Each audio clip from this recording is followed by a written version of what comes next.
Olá, vamos então à quinta parte da nossa aula sobre antihipertensivos. A ideia hoje é falar sobre essas duas classes de antihipertensivos que atuam no mesmo sistema, chamado sistema renina-angiotensina-aldosterona. O nome dessas classes, então, abreviado aqui ECA, inibidores da enzima de conversão da angiotensina, e BRA, bloqueadores, antagonistas, portanto, dos receptores da angiotensina, receptores chamados de AT1. Aqui nós temos alguns exemplares, dos ECA, os inibidores da ECA. O captopril é o protótipo, enalapril, mais usado hoje em dia, dos bloqueadores de receptores de angiotensina, a losartana, hoje é um dos pioneiros e também um dos mais usados atualmente. O uso terapêutico de ambos é, obviamente, para o tratamento da hipertensão arterial sistêmica, já que nós estamos falando de antihipertensivos, são fármacos de primeira linha, tanto para a hipertensão quanto para o tratamento da insuficiência cardíaca crônica.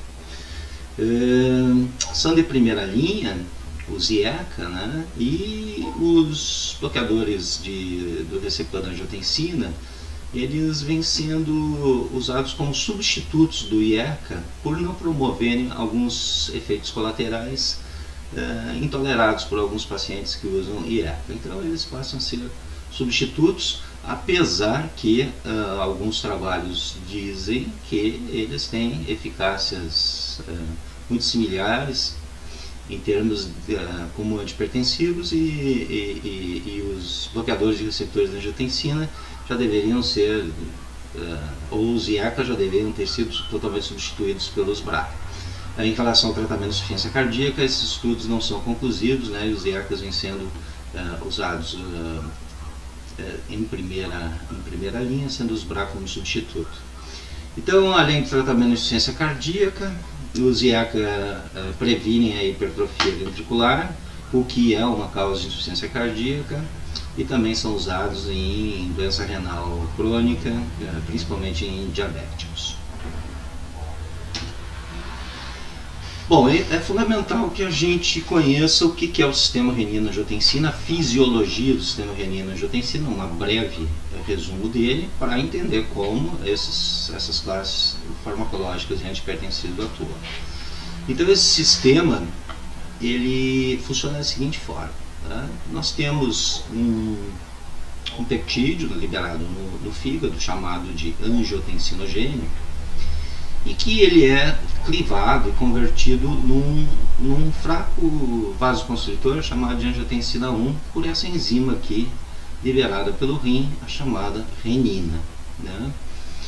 Existem alguns fatores que aumentam a liberação de renina. Basicamente, vou chamar a atenção de dois. Um é o estímulo simpático sobre receptores beta-1 do rim, que aumenta a renina e, portanto, aumentará a produção da angiotensina, e o outro é quando há uma redução do fluxo renal, como por exemplo na nefropatia diabética, ou qualquer fator que haja uma redução da perfusão renal, irá aumentar os níveis de renina e, portanto, irá ativar o sistema renina-angiotensina-aldosterona.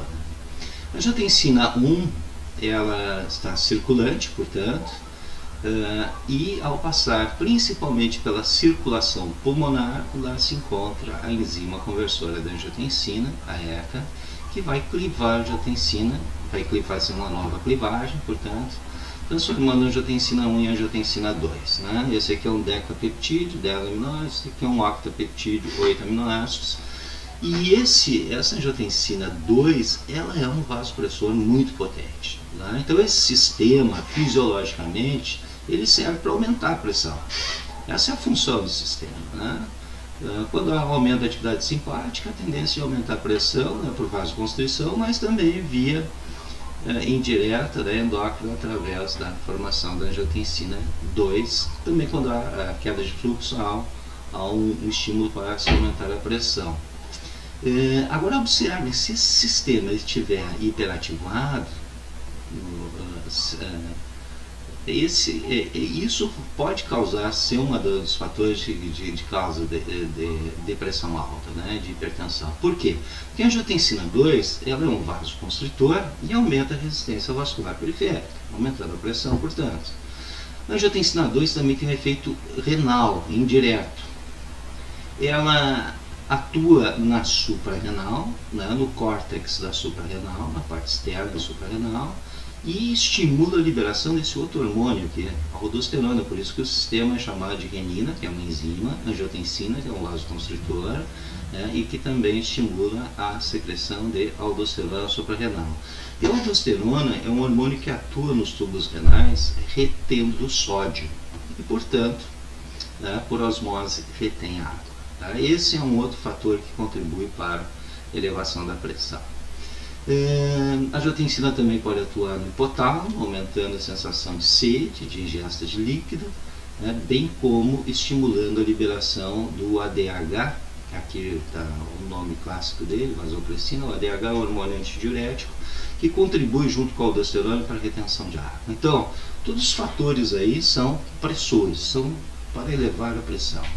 No indivíduo onde isso possa estar hiperativado, obviamente vai contribuir para o aumento da pressão arterial. Então, retomando, a angiotensinogênio produzido no fígado é convertido pela renina, produzida no rim, em angiotensina 1, essa ao passar pela circulação pulmonar é clivada em angiotensina 2 pela ECA.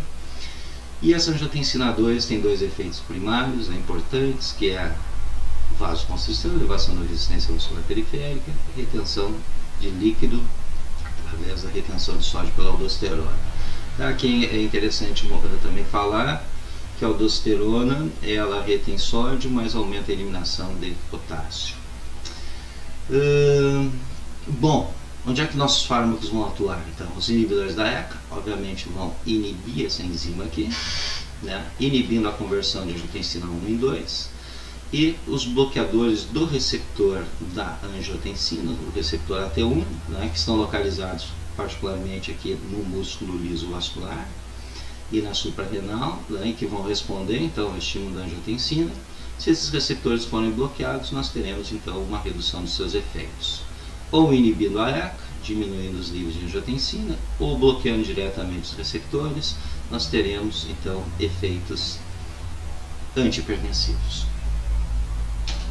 Então, quais as principais ações cardiovasculares desses fármacos? Então, diminuindo a ECA ou bloqueando os receptores AT1 nos vasos, ocorrerá então a promoção de queda da resistência vascular periférica, contribuindo para a redução da pressão arterial e, obviamente, se cai a resistência, também vai melhorar o fluxo de sangue, a perfusão de sangue nos tecidos. Isso também é uma vantagem muito interessante, né, de dilatação arteriolar. Outro efeito, então, o bloqueio da ECA, né, a diminuição, na verdade, o bloqueio da ECA, né, ou a diminuição da angiotensina, bem como o bloqueio dos receptores AT1 na suprarrenal, promove a redução da aldosterona, contribuindo, portanto, para a queda de volume e, ao diminuir volume, diminui retorno venoso, o que a gente chama de pré-carga, né? O retorno de sangue, ao diminuir volume, o retorno de sangue para o coração diminui, e isso é de extrema importância para preservar o coração na insuficiência cardíaca. Bom, em relação a isso, por que os inibidores da ECA, então, têm benefícios, né, juntamente com os diuréticos, para o tratamento da insuficiência cardíaca? Eu fiz esse esquema aqui baseado, né, de uma figura do livro de farmacologia do Henry, que mostra o seguinte, vamos acompanhar. Que nós temos uma cardiopatia que causa insuficiência cardíaca. O que é insuficiência cardíaca? É quando o coração, particularmente o ventrículo, né, ele não tem força suficiente para manter o débito cardíaco, né, adequado às demandas de suprimento de sangue para os tecidos. Então, a cardiopatia tende a diminuir o débito cardíaco. Essa diminuição do débito cardíaco vai diminuir o fluxo nos tecidos. Entre esses tecidos, que nós vamos ter redução de fluxo, está o tecido renal, né?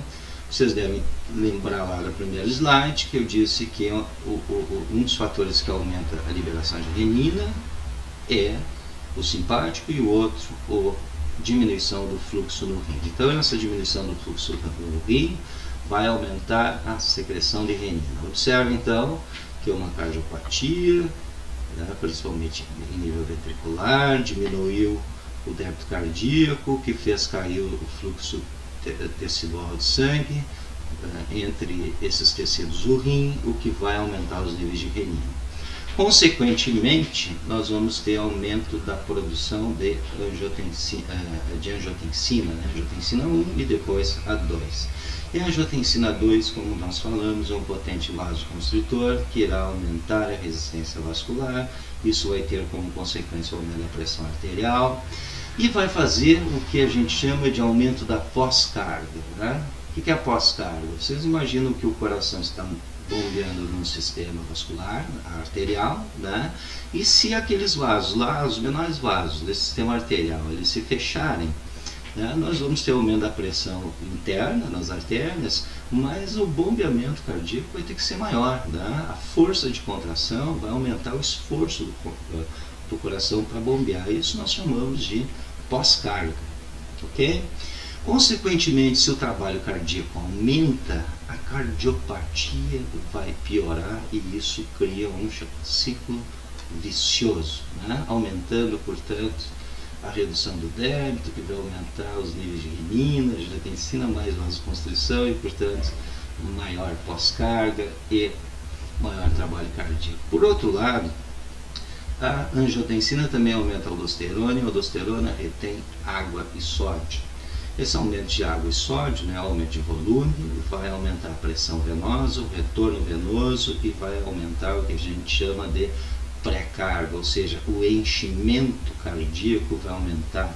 Se o enchimento cardíaco aumenta, obviamente o coração vai ter que ter mais trabalho para contrair e bombear proporcionalmente para fora do coração, o que vai piorar a cardiopatia e, portanto, nós temos mais um item, né, que causa esse ciclo vicioso.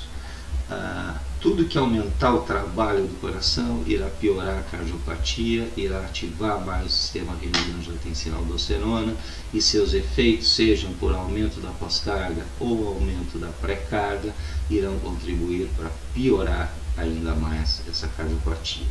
Onde é que entram os diuréticos e os inibidores da ECA? Entram em inibir esse ciclo vicioso. Então, à medida que nós inibimos a formação da angiotensina 2, nós inibimos seus efeitos, bem como os diuréticos podem contribuir, porque eles reduzem o volume, portanto, reduzem a pré-carga e preservam o coração.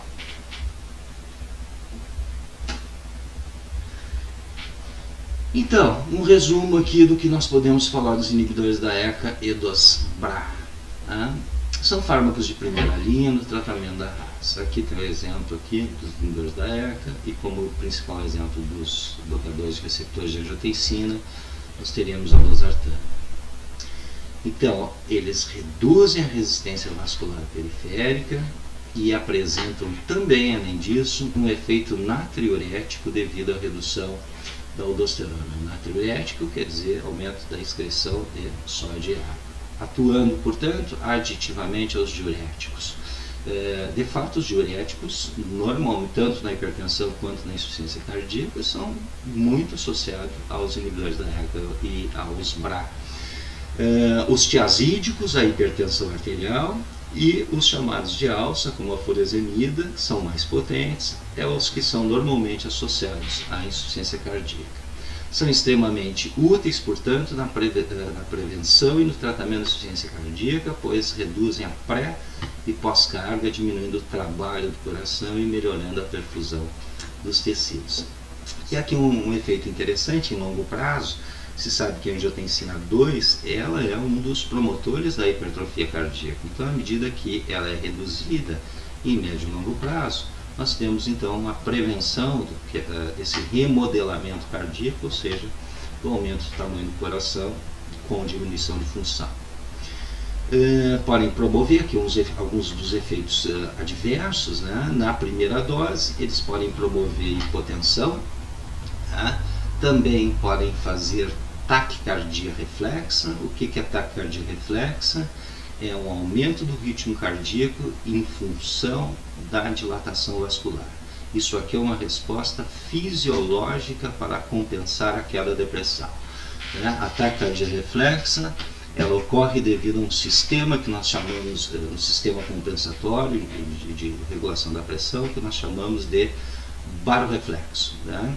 Lá nas grandes artérias, na aorta e nas carótidas, nas suas paredes, nós temos sensores de pressão, que à medida que você faz vasodilatação, esses sensores de pressão, eles sentem a queda da pressão e mandam informação para o tronco cerebral. O tronco cerebral, como uma forma de elevar a pressão, aumenta a atividade simpática. E o aumento da atividade simpática vai ser responsável pela taquicardia reflexa. Isso é comum para a maioria dos vasodilatadores. E um efeito interessante que ocorre em grande parte das pessoas que usam inibidores da ECA é a tosse seca, né? Isso se deve porque ao inibir a ECA se aumenta algumas substâncias pró-inflamatórias, como a bradicimina no pulmão, e isso gera esse tipo de efeito adverso, o que não ocorre com os bloqueadores de angiotensina, os receptores da angiotensina, já que eles não bloqueiam essa enzima. Então esse é o grande motivo, né, particularmente esse, de substituir os inibidores da ECA com o enalapril, né, para pessoas que intoleram e passam a ter esses tipos de sintoma pelos BRA, né, pelos bloqueadores do receptor de angiotensina. Então, está aqui, substituição por BRA, principalmente losartano, em caso de intolerância ao fármaco. Aqui está colocado que eles têm um efeito hipercalêmico, né? O que é hipercalêmico? Kalium vem de K, potássio, né? Hiper, aumento. Então eles podem aumentar o potássio no sangue, apesar de produzirem redução de sódio e água, né? Então esse aumento de potássio, ele é leve, né? E quando se usa aqui diuréticos tradicionais, como os tiazídicos ou de alça, e esse efeito hipercalêmico acaba sendo anulado pelo efeito dos diuréticos que causam hipocalemia, que causam perda de potássio. Então acaba anulando esse efeito de tendência a aumentar potássio. Porém, né, isso é uma contraindicação, eles são então contraindicados em pacientes que estão, né, numa situação de hipercalemia, que está colocado lá, que eles são contraindicados quando está maior que esse valor, o potássio sérico. Então essa é uma contraindicação. E por fim, uma coisa muito importante para vocês, que tanto os inibidores da ECA quanto os bloqueadores de receptores da angiotensina não devem ser usados em gestantes, tá? Independente da idade gestacional, eles causam malformações no feto, ou podem causar malformações no feto. Então isso é bastante importante, por isso que é um dos motivos que são fármacos não usados, né, em hipertensão gestacional. Certo? Revejam o vídeo, apontem suas dúvidas para a gente discutir nas aulas online e até a próxima. Um abraço.